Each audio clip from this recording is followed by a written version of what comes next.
Thanks for tuning in. I'm going to show you how we hook this speed graphic 4x5 shutter up to this 8x10 large format camera. This is using a speed graphic as a focal plane shutter, so we can have a 30th to a 1,000th of a second shutter speeds with big lenses. There's a bunch of ways to do this, and this is how I've done it. Before I show you how I put it together, I'll show you how it works first. This is a Burke James Rembrandt view camera. It's got a 9x9 inch lens board. The old Century cameras have the same size lens board. And it seems to be the right size for putting a full-size 4x5 speed graphic on there. And I've got a 19 inch Sigmar portrait lens on the front here, which has a almost 5 inch rear objective on it. If you have a camera that's not sturdy on the front, you're going to have stability problems. So something like a heavy metal monorail or a solid front standard camera like this one's a good choice. When this is set for open, obviously you can view with a ground glass and that sort of thing. And like a speed graphic, you wind it up, get your right shutter speed, and then I have to pull this lever here to actually trip the shutter. That's how that works. The speed graphic is basically sandwiched between two lens boards, and I've built this coupler here to hook the lens boards together. It's sort of like a front standard where you would have to hook the bellows and the front standard together. It just keeps them wedged together. This I've used nails as pins.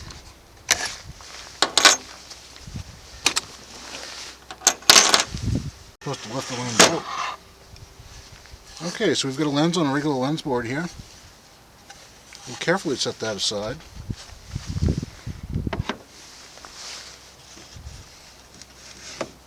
You can see this is the frame on here.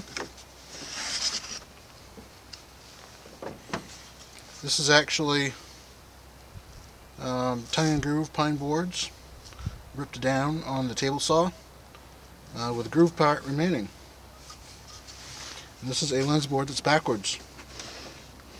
And you can see the focal plane shutter there.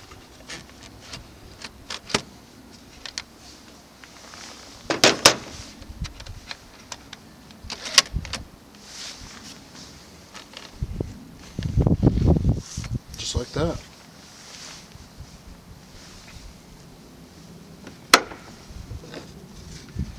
Now I'll show you how this is assembled. This is the pacemaker speed graphic. I've ripped out any unnecessary parts, rangefinder, rails, things like that. So it's basically the body.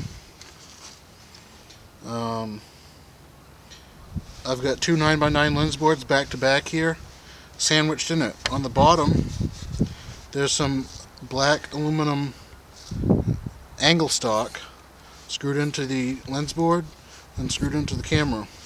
Screwed into the lens board, then screwed into the camera. That's how it's held on the bottom. There's a bunch of different ways to accomplish that. On the top, I got a scrap of pine board. Sheetrock screw, sheetrock screw, sheetrock screw, sheetrock screw. Add some black paint and some black tape to make it all light proof. And that's how it's done. So this pine board basically holds these two lens boards together, and the aluminum stock, angle stock on the bottom, holds the lens boards to the camera body. Camera body's wood, so that's going to be solid. This by itself is pretty light because speed graphics aren't that heavy. But you basically want a strong front standard on the camera because the lenses are heavy and it puts the lens further out forward. I'll just show you real quick how this goes back on.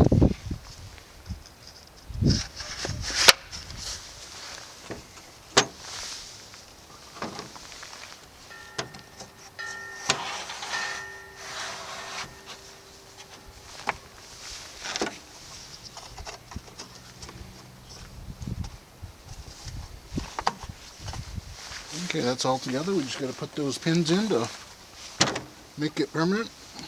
It's not actually permanent, just so it doesn't, so nothing can happen.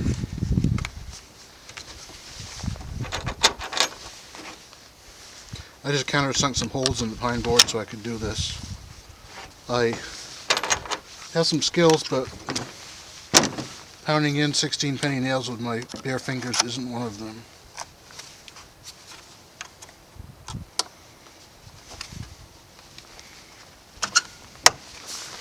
Alright, so that's the assembled shutter and lens. Put that on the camera.